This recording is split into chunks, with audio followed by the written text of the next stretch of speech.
자, 22번부터 우리 연결해서 문제풀이 하도록 하겠습니다. 자, 22번 문제. 공인중개사법상 교육에 관한 거네요. 자, 교육하면 머릿속에 먼저 뭐가 스치고 지나가야 되냐? 필수교육으로서 실무교육, 직무교육, 연수교육이 있다. 그것 떠올라야 되고요. 그 다음에 의무교육으로서 이제 거래사고 예방을 위한 교육이 있다. 이런 것들이 떠올라야겠죠. 자, 일단 보도록 하겠습니다. 실무교육을 받은 개업공인중개사는 실무교육 받은 후 2년마다 시도지사가 실시하는 연수교육을 받아야 한다. 이 직무교육은 중개보조원이 받는 교육이죠. 이게 연수교육이 돼야겠죠. 연수교육이다. 그러니까 일단 1번 틀렸네요. 2번 분사무소 책임자가 되고자 하는 자도 역시 실무교육을 받아야죠. 근데 여기 연수교육 했으니까 틀렸네요. 연수교육은 2년마다 한 번씩이야. 2번 틀렸고요. 그 다음에 3번 고용관계 종료 신고가 있었어요. 그리고 1년 이내에 다시 중개보조원으로 되려고 합니다. 그럴 때는 고용신고 대상이 된 자는 시도지사가 또는 등록관청이 실시하는 직무교육을 받지 않아도 된다. 역시 3번이 맞는 내용이 되겠습니다. 여러분들 3번 꼭 기억합시다. 중개보조원이니까 뭐냐? 직무교육이다. 그래서 원래는 고용관계 종료 신고까지 1년 이내에 받아야 돼. 근데 고용관계 종료가 되고 나서 종료 신고가 있은 후 1년 이내 받는다. 1년 이내에 다시 한다. 이때는 안 받아도 된다. 이것이 내용입니다. 그 다음 4번.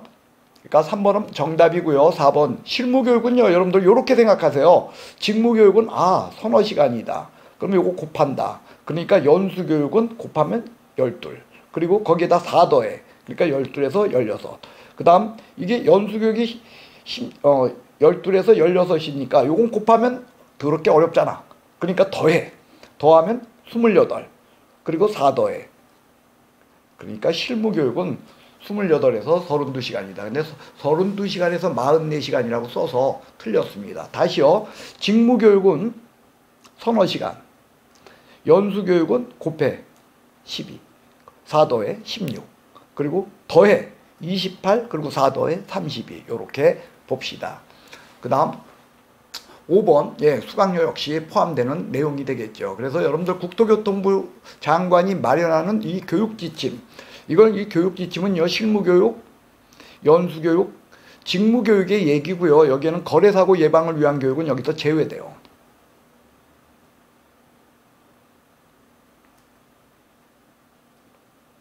이거 아니다. 이거 일단 떠올라야 되고요. 그리고 이것도요. 누가 실시하는 거냐면 등록관청이 들어가면 틀려. 시도지사가 실시하는 실무교육, 직무교육, 연수교육에 관한 것을 지침을 마련해서 내려 보낼 수 있습니다.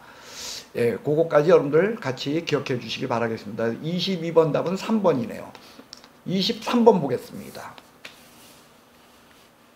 자, 23번은요. 포상금에 관한 내용이 되겠습니다. 공인중개사법상 포상금에 관한 내용으로서 설명으로서 틀린 것은, 그래서 포상금에 관한 문제인데요. 자, 일단요 답은요 3번인데요 2번이네요 2번 보시면은요 죄송합니다. 이게 잘 맞지가 않아서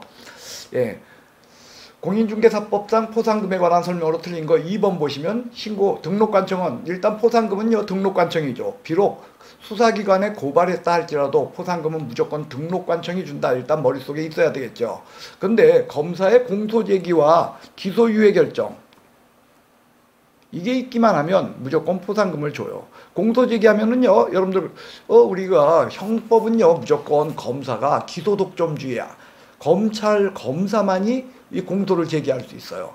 그러니까 공소제기하면 이제 재판이 시작되는 거야. 그러니까 이 공소제기 기소유예 결정이 있게 되면 무조건 이거야. 결정을 내리고 결정일로부터 1월 이내 요 4번에 있죠. 포상금 지급 이렇게 되어 있다 보니까 여러분들 나중에 판결은 유죄 판결 받을지 무죄 판결 받을지 몰라요. 그러니까 유죄 무죄에 대한 것은 의미가 없다는 거예요. 그래서 설령 무죄 판결을 받았다 할지라도 포상금은 지급된 것을 회수하지 않아. 그래서 지급하지 않는다. 틀린 내용입니다. 그 다음에 3번 포상금은 건당 50만 원입니다. 그러니까 50만 원으로 50만 원 이내 하면 틀려. 그리고 국고에서 100분의 50 이내로 보조할 수 있다. 이건 또 100분의 50이 아니라 50 이내입니다. 그 다음에 1번은요 포상금 사유인데요. 포상금은 사유는 허무양, 우리가 이렇게 외웠죠. 허, 무, 양. 허는요, 허위 부정 등록, 즉 거짓 부정 등록이야. 그러니까 이 거짓 나오면 뒤에가 더 중요해. 등록이냐, 이게 자격 취득이냐, 지정이냐, 이걸 잘 봐야 돼요. 근데 여기 거짓 등록이기 때문에 포상금 사유다. 거짓 지정, 거짓 자격 취득, 이것은 포상금 사유가 아니라는 거예요. 그 다음에 5번, 하나의 사건의 포상금 지급에 관한 2건 이상의 신고가 됐어. 그럴 적엔 여러분들 2건 이상이냐, 2인 이상 공동이냐, 요거 잘 보라는 거죠. 2인 이상 공동 시에는 이때는 균분 원칙 그리고 합의한 방법이 있을 적엔 그 합의한 방법에 의한다. 그건데 여기 이 건이 2건 이상이 아니 2건의 신고지 2인 공동이 아니거든. 요럴 적에는 최초로 신고한자에게 포상금을 지급한다. 그래서 여러분들 5번 맞는 질문이 되겠습니다. 그래서 답은요, 여러분들 2번. 여러분들 포상금은요, 무죄다, 유죄다는 영향 안 끼친다. 검사의 공소제기, 기소유예 결정, 요게 있기만 하면 포상금은 포상금 지급을 결정하고, 등록관청은 포상금 지급을 결정하고, 결정일로부터 1월 이내, 요거죠. 결정일로부터 1월 이내에 포상금 지급이다. 그래서 그런 내용들 여러분들 23번을 통해서 익혀주시기 바랍니다. 자, 24번 보도록 하겠습니다. 24번은요, 여러분들 절등치를 묻고 있네요. 자, 절대적 등록 취소 사유 아닌 것은 1번 자격이 취소됐다. 자격이 취소되면 등록 결격이야. 등록 결격이면 반드시 등록이 취소돼요. 그러니까 일단 1번 절등치 맞네요. 2번 거짓된 방법에 의한 등록. 요거 하면 꼭 기억하셔야죠. 요거 3학년 3반이면서 포상금이면서 절등치야. 그래서 3학년 3반의 포상금의 절등치는 2번 요거 딱 하나야. 예. 그 다음에 3번 최근 1년 이내에 업무정지 2번 받고 또 업무정지에 해당하는 행위를 했어요. 그러니까 요 3번도 역시 여러분들 우리가 삼진아웃 제도라 해서 절대적 등록 취소 사유네요. 그 다음에 4번은요, 여러분들 요거 나오면 다른 사람에게 자기 성명 또는 상호, 이럴 때 이 상호자를 설령 빼고 나와도 다른 사람에게 자기의 성명 요렇게 나와도 앞에 누구냐를 의한 거야. 개업공인중개사. 그렇게 되면 이게 양도대여라는 거예요. 근데 양도대여에서 개업공인중개사가 나오면 자격 등록증 양도대여. 그 다음에 여기가 공인중개사가 이렇게 나오면은 그때는 자격증 양도대여다. 이렇게 보시고, 여기는 개업공인중개사가 다른 사람에게 자기 성명을 사용하여 중개 업무를 하겠다. 이거 등록증 양도대여다. 그러니까 등록증을 양도대여한 경우 그것만 양도대여가 아니라 다른 사람에게 자기 성명을 사용하여 또는 상호를 사용하여 중개 업무를 하게 했다. 이것도 뭐다? 등록증 양도대여다. 기억해 주시기 바라겠습니다. 답은 5번이네요. 여러분들 거래계약서, 거짓 이중계약서 작성. 요것은요, 임등취인네요. 그래서 여러분들 우리가 이중등록, 이중소속하고 이중사무소 할 때 이 이중사무소는 임등치고요. 요 투투투 요거하고 요건 별개일 거예요. 거래계약서, 거짓기재, 이중계약서 작성. 요것은요, 여러분들 거래계약서에 관련된 내용으로서 무조건 임의적 등록 취소 사유다. 해서 꼭 기억해 주시기를 바라겠습니다. 그리고 중개라는 일련의 행위, 중개계약, 확인설명, 거래계약으로 이루어지는 일련의 행위 속에는 절등치라는 건 없어요. 그거 알면은 여러분들 24번에 5번 이거 안 틀리는 거죠. 자, 25번 보도록 하겠습니다. 25번 자격 취소에 대한 설명입니다. 옳은 것은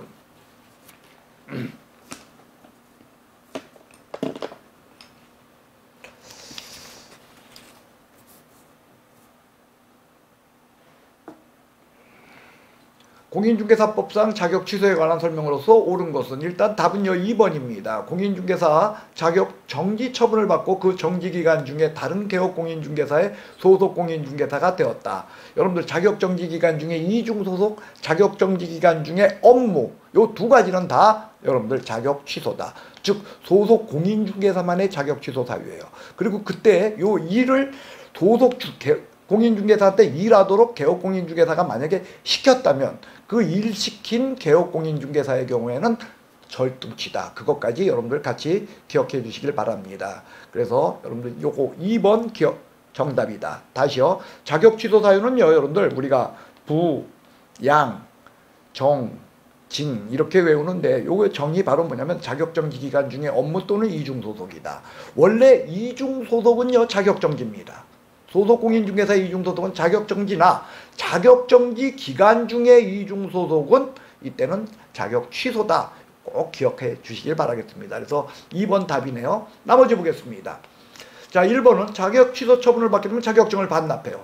무조건 자격증 반납? 교부한 시도지사라니까. 근데 사무소 소재지, 이거 틀렸습니다. 사무소 소재지. 예, 교부한 시도지사. 그 다음에 3번. 시도지사는 공인중개사 자격 취소 처분을 할 때는 7일 이내 이를 국토교통부 장관에게 보고. 이거 틀렸네. 5일이네요.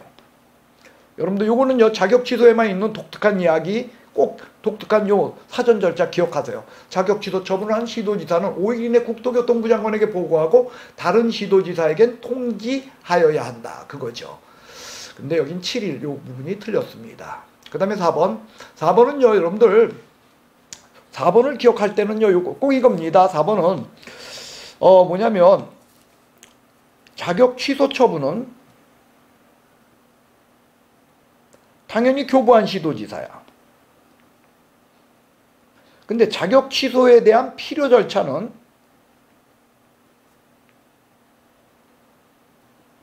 사무소 소재지 시도지사라는 거죠.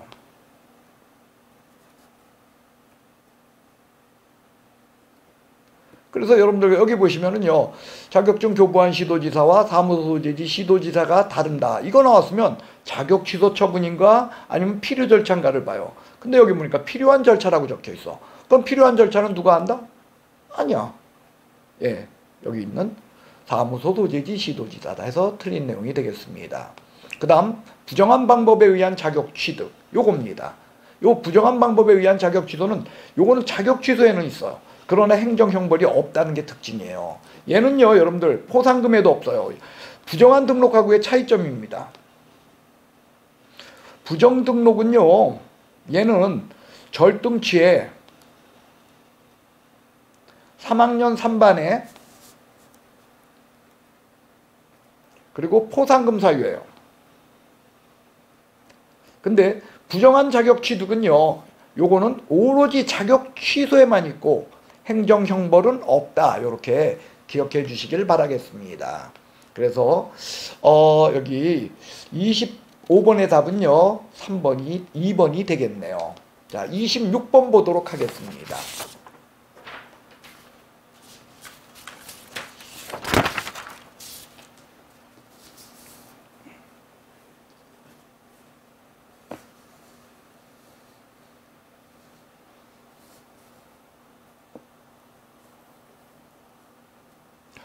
자, 26번은요 행정제재처분 효과의 승계에 관한 것으로 틀린 것은 일단요 여러분들 행정제재처분 효과의 승계는요 법조문상이 이렇게 된 거죠. 개업공인중개사가 폐업 후 재등록했을 때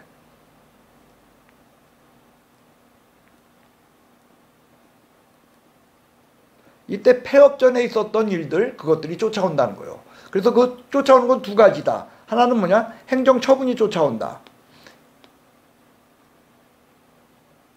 하나는 뭐냐? 위반행위가 쫓아온다. 그래서 이때 행정처분의 효과라고 하는 것은 이거 처분일로부터 1년간 뭐가 업무정지와 과태료 처분이 쫓아오는 거다. 그리고 위반행위는 요거는 등록 취소에 해당하는 위반행위와 업무정지에 해당하는 위반행위가 쫓아오는데 업무정지는 단 폐업기간이 1년 초과 시에는 업무정지 못하고 등록 취소는 폐업기간이 3년 초과 시에는 등록 취소를 할 수 없다. 이것이 여러분들 행정처분 효과의 승계 문제입니다. 그래서 1번 보시면은요 여러분들 업무정지에 해당하는 위반행위예요. 여기 보시면 위반행위 아닙니까? 그러니까 위반행위의 승계 문제로서 이거는 업무정지는 1년 초과 시에는 뭐가? 폐업기간이. 근데 여기 1년 초과했네요. 그러니까 업무정지 처분할 수 없다. 맞는 내용이 되겠어요. 여기에 대해서 3번을 보세요. 폐업기간이 3년을 초과했어요. 근데 여기 뭐냐? 위반행위예요.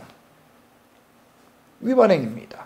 그러니까 행정처분할 수 없다야. 왜? 업무정지는 폐업기간이 3년을 초과했을 시에는 등록 취소할 수 없고 그 다음에 1번 폐업기간이 1년을 초과했을 시에는 업무정지 처분을 할 수 없다. 해서 1번은 맞고 3번은 틀린 내용이 되겠네요. 그래서 3번이 답입니다. 그 다음 2번 개업공인중개사 지위승계 그것이 바로 요 행정처분 효과의 승계와 위반행위의 승계 요 두 가지다. 그 다음에 4번 과태료 부과 처분이요. 여기가 행정처분이야. 이 행정처분은 과태료 부과 처분하고 업무정지 처분이에요. 그래서 다 처분일로부터 1년 요게 들어가야 돼. 처분일로부터 1년간 승계돼. 여기 맞네요. 그 다음에 여기에도 그러니까 위반 업무정지도 마찬가지입니다. 과태료 부과뿐만 아니라 업무정지에도 업무정지 처분의 효과도 처분일로부터 1년이다. 그래서 업무정지와 과태료 다 처분일로부터 1년. 이렇게 기억합시다. 그 다음에 5번은요. 여러분들이 지금 법조문에 있는 거죠. 위반행위에 대해서 기간과 사유 요것 등을 고려하여야 한다. 이렇게 되어 있다. 그래서 5번 맞습니다. 그 다음 27번 보도록 하겠습니다. 자, 27번은요, 이제 행정형벌에 대한 것으로서 공인중개사 법령상 1학년 일반 아닌 거. 일단요, 여러분들, 아닌 자 얘기 나오면 무조건 1학년 일반이다. 이거 잊지 말자. 그 다음에 양도대여. 여러분들, 양도대여 다 1학년 일반이야. 그래서 등록증 양도대여, 자격증 양도대여, 등록증 양수대여 받은 자, 자격증 양수대여 받은 자 다 1학년 일반. 그 다음 금지행위 중에서 기망행위, 그 다음에 보수 초과행위, 그 다음에 매매를 업으로 하는 행위, 그 다음에 무등록자와 협력하는 행위. 요 네 가지. 이거는 1학년 일반이죠. 그러니까 여기에 해당하고. 4번 이것도 금지행위인데 요거는 서직상토에서 부동산 관련 증서에 관한 거. 요거 나오면 요건 3학년 3반이죠. 3년 이하의 징역 3천만 원 이하 벌금형이다. 그 다음에 요건 이중사무소로 읽어주시기 바랍니다. 임시중개시설물은 이중사무소다. 그래서 여러분들 이중등록, 이중소속, 이중사무소는 이중등록과 이중소속은 절등치지만 이중사무소는 임등치다. 하지만 얘네 세 가지가 다 1년 이하의 징역 1천만 원 이하 벌금형이다. 그거죠. 그래서 5번은요. 여러분들 임시중개시설물은 일종의 이중사무소다. 그래서 1학년 일반이다. 자, 28번 보도록 하겠습니다. 공인중개사법상 내용입니다. 틀린 것은 답은 5번이네요. 개업공인중개사가 사무소 이전 시에는 지체 없이 간판을 철거한다. 아까 우리가 봤었죠? 이 간판 철거에 관한 거 이거 사무소 이전 시, 그 다음에 폐업 시, 그리고 등록 취소 시 이때 지체 없이 철거해야 돼. 철거. 지체 없이. 근데 안 하게 되면 대집행하는 거야. 근데 이거는 100만 원이나 과태료 사유가 아니라는 데 특징이 있어요. 이거 좀 기억해 주시기 바랍니다. 자꾸 이걸 우리가 이제 헷갈려요. 근데 이거 잊지 않고 맞춰 주시길 바라겠습니다. 그 다음에 29번 보겠습니다. 29번은요. 부동산 거래 신고 등에 관한 법률입니다. 내용이네요. 자, 1번 봅시다. 부동산 거래 계약 시스템을 통해서 부동산 매매 계약서를 체결하게 되면 이때는 별도로 부동산 거래 신고 안 해도 돼. 왜? 이게 부동산 거래 계약 체결될 때 저절로 제출이 되는 거예요. 그래서 제출된 것으로 본다 해서 일단 29번의 1번은 맞는 내용이 되겠고요. 그 다음 2번 볼까요? 2번. 자, 신고관청 요구에서 거래대금 지급을 증명하는 자료에 대해서 제출하지 않았어. 이때는요, 여러분들 거래대금 지급을 증명하는 자료 요거 나오면은요, 이거는 3천만 원 이하 과태료고, 외가 붙으면 거래대금 지급을 증명하는 자료 외에 붙으면 그때는 500만 원 이하 과태료다. 이거죠. 그러니까 여기는 취득가액의 100분의 5. 이거네요. 취득가액의 100분의 5. 이게 틀렸네요. 2번이 답이고, 취득가액의 100분의 5는 부동산 거래 신고를 거짓으로 신고했을 때야. 이때가 취득가액의 100분의 5 이하에 상당하는 과태료다. 2번이 답입니다. 그 다음에 3번 거래 당사자 중 일방이 국가나 지방자치단체일 적에는 국가 등이 신고해. 그리고 단독으로 서명 날이냐. 그래서 별도로 개인은 부동산 거래 신고할 필요 없다. 그 다음 4번 토지거래 허가구역 내 토지거래 허가야. 그러면 부동산 거래 신고. 허가와 신고는 안 치네. 그래서 허가를 받았다 할지라도 신고는 하여야 한다. 그거 아니요. 단 부동산 거래 신고를 하게 되면 외국인 토지 취득 신고는 별도로 할 필요 없다. 왜? 신고와 신고는 친하다. 근데 외국인 토지 취득에 대한 허가를 받았을 시 그때는 부동산 거래 신고 또 해야 돼. 왜? 허가와 신고는 안 친해. 그겁니다. 그 다음에 5번은요. 빈집 이거 나오게 되면은요. 이건 입주자죠. 입주자.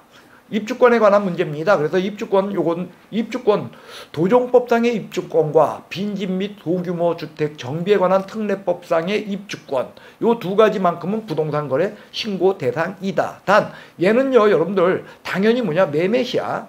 역시 기억하세요. 그러니까 여기에는요, 여러분들 공급계약이라는 게 있을 수 없어요. 그건 공급계약은 분양권에 관한 얘기야. 당연히. 최초의 공급계약은 분양권이지, 입주권에는요, 이건 종전토지, 종전 이걸 가지고 있는 사람들의 문제이기 때문에 여기에는요, 여러분들 공급계약 이런 거 나오면 틀리는 거야. 매매계약이다. 그래서 이거는 여러분들 두 가지 입주권, 도정법상, 도시및 주거환경 정비법상의 입주권과 빈집 특례법상 입주권, 요 두 가지는 부동산 거래 신고 대상이다. 이렇게 외워주시길 바라겠습니다. 그 다음에 30번 보도록 하겠습니다. 자, 30번은 자, 이건 뭐냐면 투기과열 지역 내의 주택이야. 여기 있네요. 근데 그게 3억 원 이상이야. 그러니까 이건 뭐냐면요, 투기과열 지역 내 분양권의 얘기예요. 자, 이때는요, 여러분들 두 가지가 뒤따라야 되죠. 이때는 뭐냐, 여러분들 뭐가 있냐, 자금 조달 계획과 입주 계획.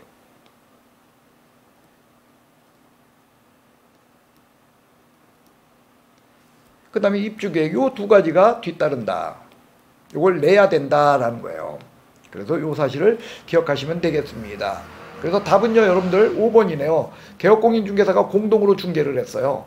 그러면은요, 여러분들 전원이 다 해야지. 근데 여기에 보면 1인이 틀렸어요. 전원. 별지를 첨부해가지고 전원이 다 서명 날인 해야 돼요. 여기는요, 확인설명서와 거래계약서랑 달리 여기 서명 또는 날인 요건 맞아요. 근데 요거 1인 요 부분이 틀렸네요. 그래서 5번이 답이고요. 나머지는 여러분들 자 읽어보시면 됩니다. 그래서 예, 나머지는 됐네요. 그 다음 31번 보도록 하겠습니다.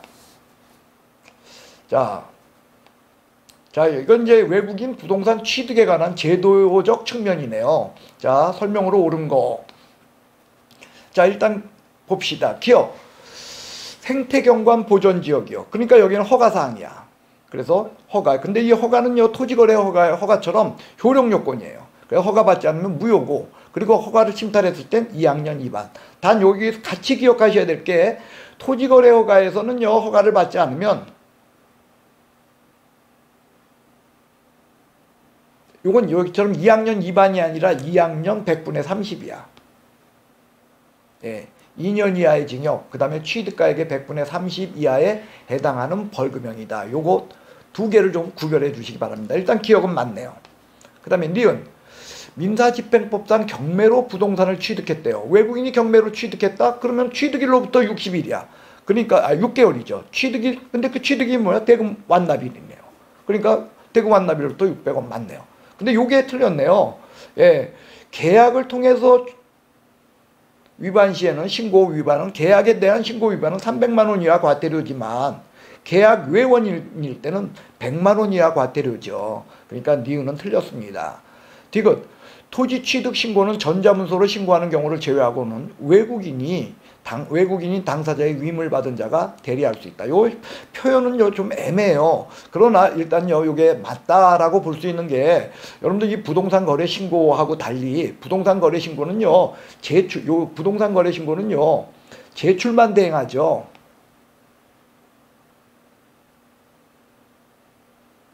근데 외국인 부동산 취득에 관한 것은요 이렇게 되어 있어요. 뭐냐면은 이거 작성과 제출을 대행할 수 있어요. 그러니까 작성도 대행한다. 그러니까 대리할 수 있다. 그래서 여러분들 요거 안 보이시네. 작성과 제출을 대행할 수 있다. 이렇게 돼가지고 이게 맞는 내용이 되겠습니다. 그 다음 리얼, 토지 매매 계약을 체결하고 부동산 거래 신고를 했어.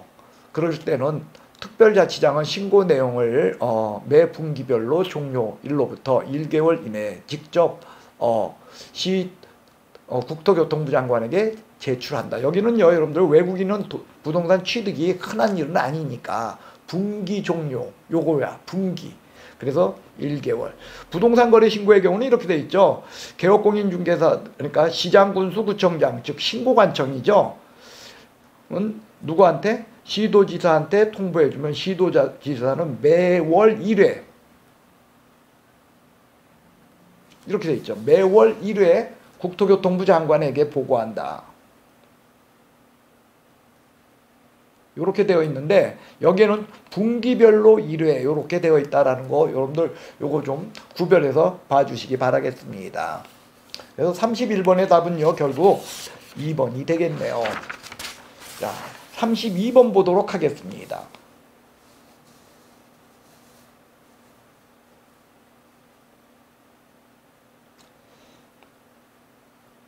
32번 부동산 거래 신고 등에 관한 법령상 토지거래 허가구역에 관한 다음 설명으로 틀린 것은 일단 답은 4번입니다. 도시군관리계획 등 토지 이용 계획이 새로이 수립되는 지역은 토지 투기적인 거래나 지가 상승이 우려되지 않아도 아니야. 여러분들 토지거래 허가가 잡히는 건 이겁니다. 투기 그 다음에 지가 상승 또는 그러한 우려가 있을 때 이겁니다. 이때 토지거래 허가 지역으로 지정이 되는 거예요. 그러니까 이런 게 우려되지 않는데 왜 지정돼? 그래서 이건 4번이 답이 되겠습니다. 자, 나머지 보겠습니다. 토지 매매에 관해서 소유권 이전 청구권 보존 가등기 하는 경우에도 토지거래 허가를 받아야 한다. 여러분들 토지거래 허가는요 소유권이 중요한 게 아니야. 소유권이 중요한 게 아니고요. 이런 겁니다. 뭐의 문제냐면은 계약이든 예약이든 이런 거에 상관없이 뭐냐면 유상으로 되어서 유상으로 말미암아 지가가 상승하고 그 다음에 투기가 생긴다. 이게 더 중요한 거예요. 그래 놓다 보기 때문에 토지거래 허가를 받을 때 그 허가서에는요 그 토지에 대한 이용 목적이 들어가도록 돼 있어요. 이용 목적대로 쓸 것을 요하는 그 이용 목적이 들어간다는 거죠. 그렇기 때문에 설령 여러분들 소유권 이전 청구권 보존 가등기든 아니면 이게 담보를 위한 그죠 담보 가등기든 이런 형태는 논하지 않는다는 거예요. 왜? 다 소유권 이전형이니까 취한 것. 그럴 적에 지가상승과 투기와 연결되어 있다면 그러니까 유상이라면 일단 토지거래허가 받아야 되는 거예요. 그래서 1번 맞습니다. 그 다음에 2번 농지네요. 토지거래허가 대상이 농지라면은요 농지취득자격증명 매매로 취득 시에는 농지취득자격증명을 요하지 않아. 그러니까 토지거래 허가만 받으면 돼. 근데 경매로 취득 시에는 이때는요 여러분들 경매로 취득하게 되면 토지거래 허가를 받지 않잖아. 그렇기 때문에 이때는 농취증을 요한다는 거예요. 근데 이 농취증 언제까지 내냐? 매각결정기일이야. 꼭 기억하세요. 굉장히 자주 나와. 매각결정기일 전까지. 그래서 2번 맞는 내용이 되겠습니다. 그 다음 토지거래 허가 지역으로 지정이 돼요. 지정이 되게 되면은요 여러분들 그때는 이걸 갖다가 공고하고 그 다음에 시도지사 시장 군수 구청장한테 요걸 갖다가 이제 통지를 하죠. 근데 그 공고하게 되면 공고일로부터 얼마? 5일 지나서 효력이 발생한다 해서 맞는 내용이 되겠습니다. 이것도 꼭 기억해 주시기 바랍니다. 공고한 날로부터 5일.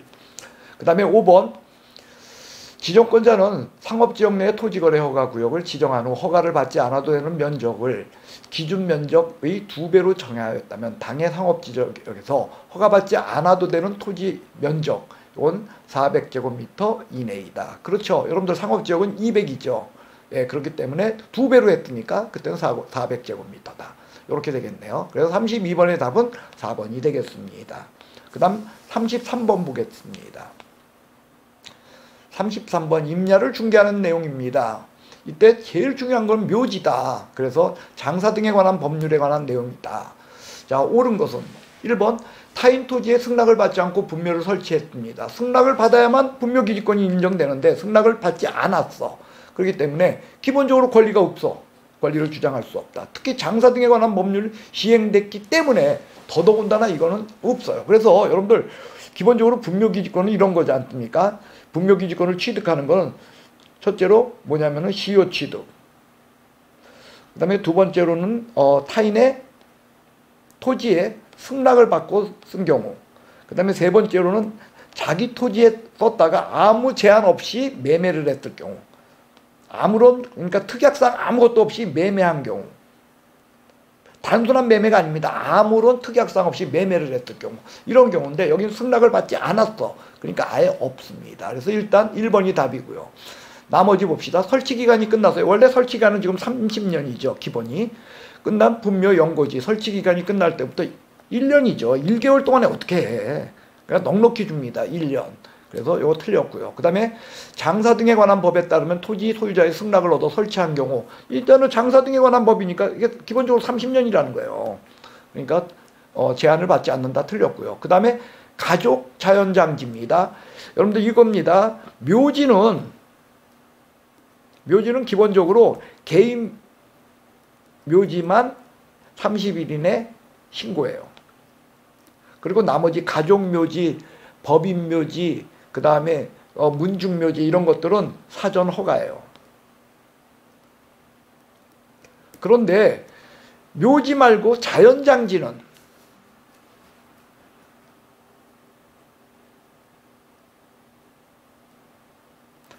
법인 자연장지만 허가야. 나머지는 뭐야? 신고입니다. 단 신고인데 개인은 30일 이내 신고고요. 그리고 문중과 가족은 사전 신고야. 그래서 요거는 요 부분이 틀렸네요. 여기 가족 자연장지 아니요. 그러니까 신고가 맞아요. 신고가 맞는데 30일이 아니고 여기 있지 않습니까? 예, 문중과 가족은 사전에 신고다.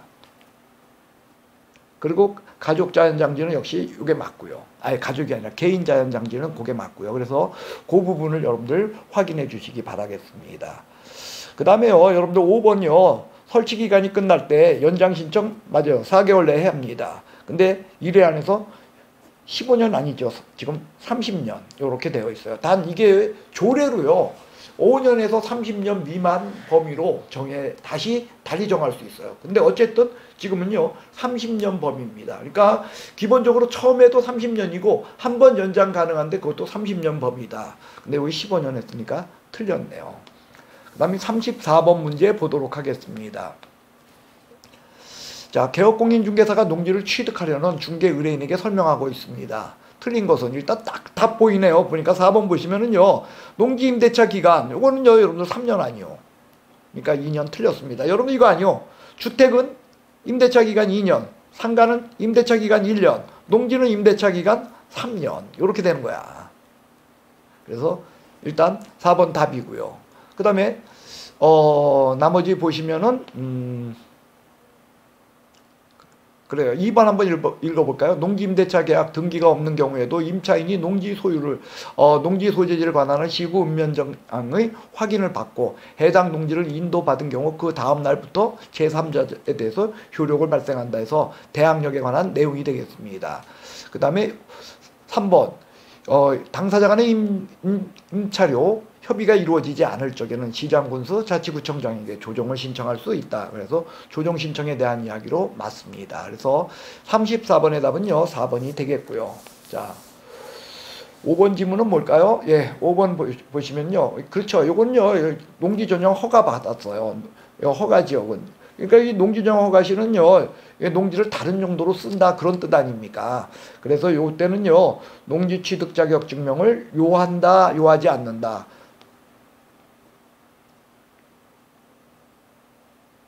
예, 일단 농지증을 요해요. 대신에 이게 다른 용도로 쓰기 때문에 그거 뭐냐면 농업 경영 계획서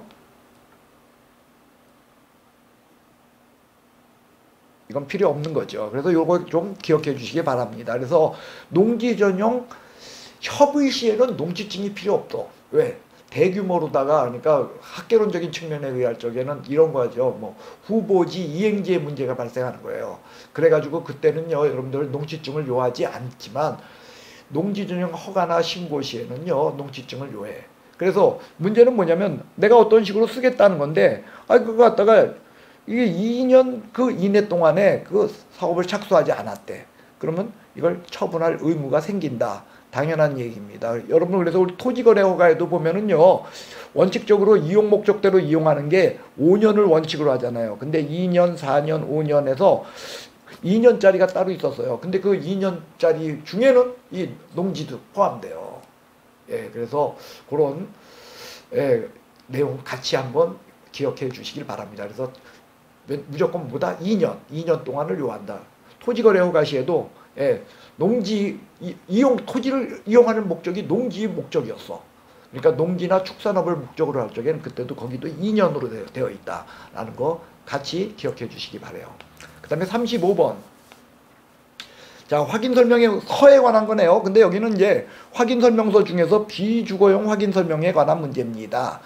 그러니까 틀린 것은 일단 비주거용에는요, 여러분들 이런 게 있죠. 비주거용은 주거용과 다른 점이 뭐가 있냐면은 비선호시설이 없어. 그리고 입지에 보면 도대주 교판의, 그러니까 도로 대중교통, 그 다음에 주차장, 그리고 교육 판매 및 의료시설인데, 그것이 비주거에는 교판의가 없고 도대주만 있다는 거예요. 이런 것들이 좀 머릿속에 있어야 되겠죠. 그 다음에 이제 세부 확인사항이 실내 벽화가 아니라 이 화가 없다는 거예요. 화가 뭐냐면 환경조건, 즉 일조, 소음, 진동 이런 게 없고 벽면에는 또 도배가 없다는 것이 특징이다. 자, 다시요. 비주거용에는요, 일단 비선호시설이 없다. 그리고 입지에 교육, 판매 및 의료시설 이거 없다. 그 다음에 뭐냐면 세부 확인사항이 실내 벽으로 이루어져서 환경조건이 아예 없고 또 벽에도 여기 도배 상태가 없다. 그 다음에 요 내외시설에 보면은 내외시설의 도방에 주거용에는 소방에 뭐가 들어가냐면 단독 경보 감지기가 들어있어요. 그런데 비주거용에는 단독 경보 감지기가 아니라 여기에 들어있는 건 소화전하고 비상벨이 들어있다. 이런 것들이 여러분들 머릿속에 떠올라야 될 내용으로 일단 답은 5번이에요. 일조 소음 진동과 같은 환경조건 이게 없어. 근데 기재하여야 한다. 예, 틀린 내용이 되겠습니다. 그 다음에 1번 대상물건의 표시란 내진 설계 그리고 내진 능력 이거 건축물 대장에 있는 내용이기 때문에 이게 들어있다는 거예요. 이거는요, 확인설명서 1과 확인설명서 2 다 같은 내용입니다. 그 다음에 권리관계난, 과거에는 이 권리관계난에는 소유권에, 그리고 이제 소유권과, 그러니까 소유권 외, 그래서 등기부 사항만 적혔어. 근데 지금은 민간 임대주택 내용까지도 들어돼 있어요. 그래서 여기 보면 민간 임대주택 등록 여부가 지금 하나 더 추가됐다라는 거, 이거 2번 지문을 통해서 꼭 좀 기억해 주십시오. 그 다음에 건폐율 상한, 용적률 상한 요거 있어. 그래서 시군조례에 의한다라는 거죠. 그래서 요거 시군조례. 그리고 요거 여기와 같은 토지용계 공법상 이용제한 거래 규제는 임대차의 경우는 생략할 수 있다. 그래도 임대차의 경우는 생략될 수 있는 건 요거랑 공시지가, 그 다음에 공시가격, 이것들은요 이제 임대차의 경우 생략될 수 있다. 단 취득에 따른 조세는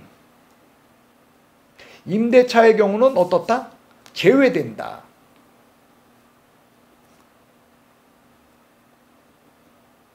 예, 요런 거 여러분들 같이 기억해 주시길 바라겠습니다. 그리고 중개보수, 부가가치세 별도다.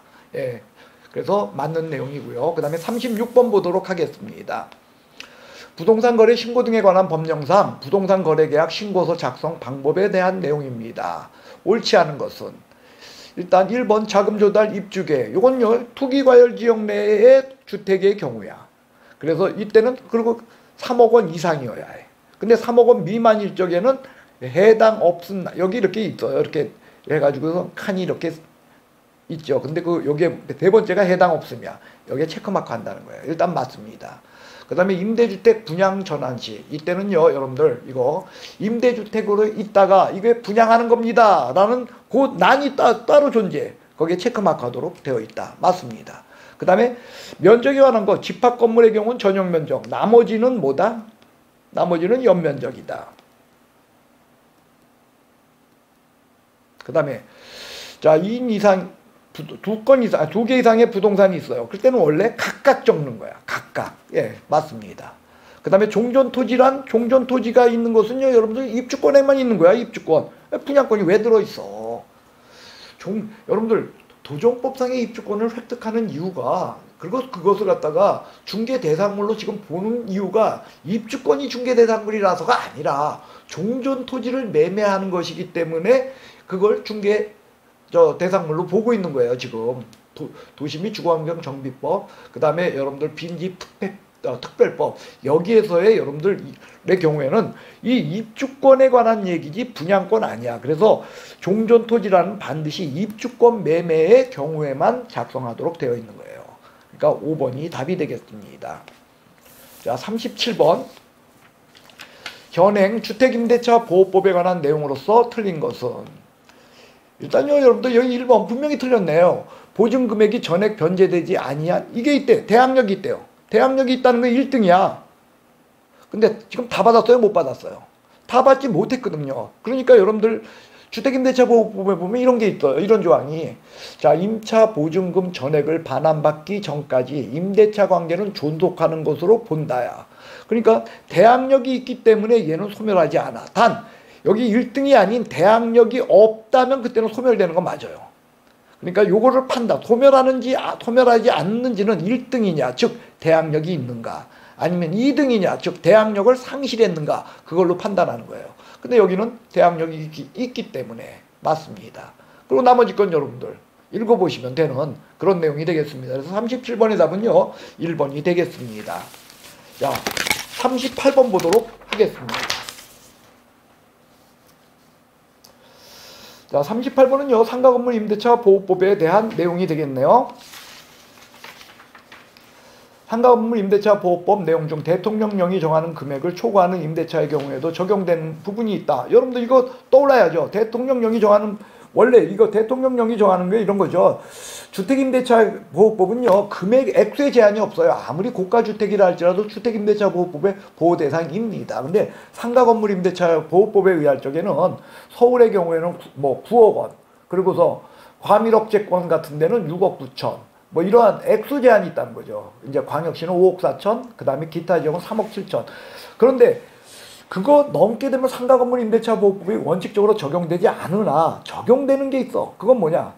대항력에 관한 문제가 적용된다는 거예요. 예, 두 번째로는요, 계약갱신 요구권에 관한 거.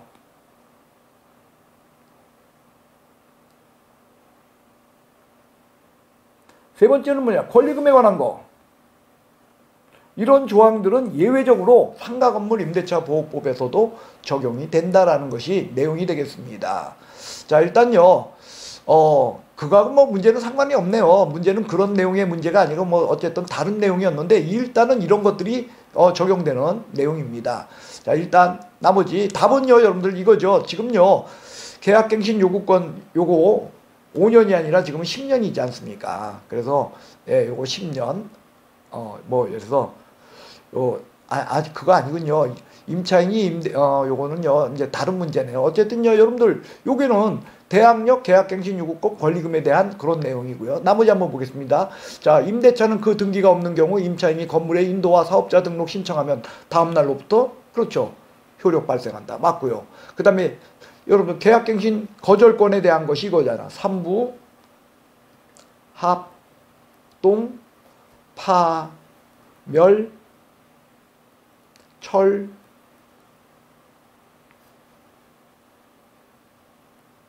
위, 중 해서 3기 이상 연체 시 부정한 사용, 그 다음에 쌍방합의 동의 없는 전대, 그 다음 파손, 여기에는 이제 고의 또는 중대한 뭐 이거죠. 그 다음에 멸실, 그 다음에 철거. 근데 요 철거는요, 다른 것들은 전부 일부분인데 요거 철거는 전부 대부분이야. 예, 뭐 이런 거. 그 다음에 뭐 요 중대한 사유. 뭐 요런 것들이 여러분들 여기서 말하는 계약갱신 거절권으로 여기 있네요. 3기 이상 연체 시 맞네요. 그 다음 예, 3번 임대인이 임차인의 권리금 회수 기회를 방해하여 임차인에게 손해를 발생하게 하는 때는 그 손해를 배상하게 책임이 있다. 이 경우 그 손해배상 책임은 신규 임차인이 임차인에게 지급하여야 할 권리금 그리고 임차금 종료 당시의 권리금 요 두 가지를 비교한다는 거예요. 그래서 낮은 금액으로 한다. 이렇게 되어 있는 거죠. 그래서 이 권리금에 관한 규정 이거는요, 여러분들 여기 대통령령이 정하는 그 금액을 초과한다 할지라도 적용되는 그런 내용이 되겠습니다. 그 다음에 5번, 임대인은 임대차 기간, 이거 계약갱신 요구권에 관한 거네요. 예, 6개월에서 1개월까지는 정당한 사유 없이 거절하지 못한다 해서 역시 맞는 내용입니다. 그래서 4번 답이고요. 그 다음에 39번 보겠습니다. 39번은요, 경매에 관한 내용이네요. 민사집행법에 따른 경매인데 틀린 거. 답은 1번이네요. 여러분들 매수신청 보증금을 넣어야 되는데 그 보증금은 매수신고 가격이 아니라 뭐다? 최저 매각대금의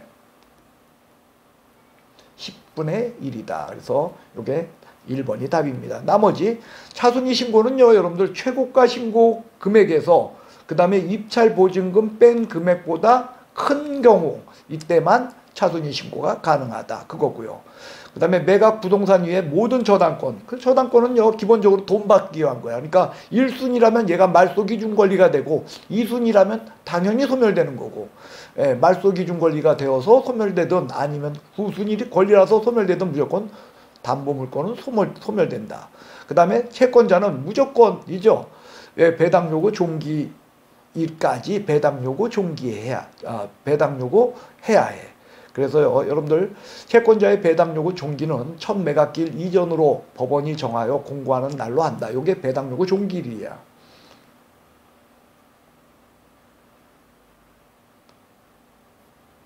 그래서 배당 요구 종기일은 첫 매각일 이전으로 법원이 잡아주는다. 그 뜻입니다. 그래서 그때까지 채권자들은 무조건 배당 요구해야 된다는 거예요. 그 다음에 재매각 절차에서 전 매수인은 매수 신청할 수 없어. 예, 맞습니다. 그래서 전 매수인은 이거 참여할 수 없다. 재매각이라는 건 이건 이 사람이 돈을 못 내가지고 이루어지는 거예요. 대금 납부기일까지 돈을 못 내서 이루어지는 재매각으로 여기에는 저감 없이 이루어지죠. 예, 그래서 그 재매각에는요, 여기에 매각에 참여할 수 없습니다. 전 매각에는. 예, 이런 것이 경매에 있어서 참여할 수 없는 자로 여러분들이 수업한 그런 내용이 되겠습니다. 자, 40번 보도록 하겠습니다. 매수신청 대리인 등록에 관한 내용입니다. 옳은 것은, 자, 1번 봅시다. 매수신청 대리인으로 등록한 개업공인중개사는 매수신청 대리행위를 함에 있어서는 직접 출석해야 돼. 그러니까 중개보조원 X야. 그렇기 때문에 법인의 경우는 법인 대표만 해요. 그래서 실무교육 자체도 법인 대표만 받는다는 게 특징입니다. 중개보조원으로 못해. 소속도 못해요. 분사부서 책임자도 안 돼. 무조건 법인 대표, 그리고 공인중개사인 개업공인중개사입니다. 그 다음, 개업공인중개사가 중개업 폐업신고. 여러분들 이거야. 공인중개사법상 예를 들어서 폐업이 있었어요. 중개사법상. 그러면 매수신청 대리 쪽에서는 이걸 등록을 취소시켜요. 근데 등록이 취소되면은 원래 3년간 등록 결격입니다. 그러나 폐업으로 인한 등록 취소 시에는 3년 경과한다 할지라도 결격 사유 문제가 아니라는 것이 특징이에요. 다시요. 여러분들 등록 취소되면 3년간 등록 결격 맞습니다. 근데 중개사법상 폐업에 의해 매수신청 대리인 등록이 취소됐을 시에는 등록 결격 아니다. 이렇게 외워주시기 바랍니다. 그 다음에 3번 매수신청 대리인으로 등록한 개업공인중개사는 매수신청 대리 위임을 받은 항고, 이거는요 변호사법 위반으로 여러분들 즉시 항고, 그 다음에 인도명령, 그 다음에 명도소송, 이런 것들은 할 수 없는 업무입니다. 변호사법 위반이에요. 그래서 항고할 수 있다. 틀렸습니다. 없네요. 그 다음 4번 개업공인중개사가 매수신청 대리 위임을 받은 경우 매수신청 대리 대상물의 경제적 가치. 여러분들 경매에 있어서 제일 중요한 것은요, 여러분들 물건 분석이야. 물건 분석. 그러니까 경매는요 권리 분석과 물건 분석이 있는데, 이 물건을 분석한다는 건 경제적 가치, 이걸 설명해 줘야 되거든요. 그러니까 당연히 이게 확인 설명사항이야. 중개사법에는 여러분들 확인 설명사항에 경제적 가치가 없어요. 그러나 매수신청 대리의 확인 설명사항에는 경제적 가치가 있다라는 거예요. 그러니까 1번부터 4번까지 다 틀렸어요. 답은 5번입니다. 대리행위를 할 경우 각 대리행위마다 대리권 증명하는 문서를 제출이야. 이 대리권 증명하는 문서라고 하는 것은요, 여러분들 이겁니다. 일단요, 위임장 필요해요. 왜? 대리권의 문제니까.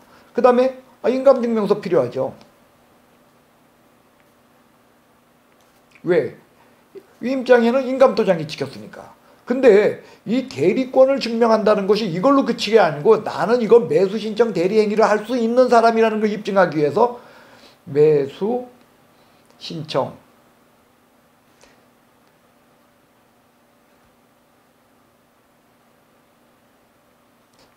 매수신청 대리 등록증 사본까지 요한다는 거예요.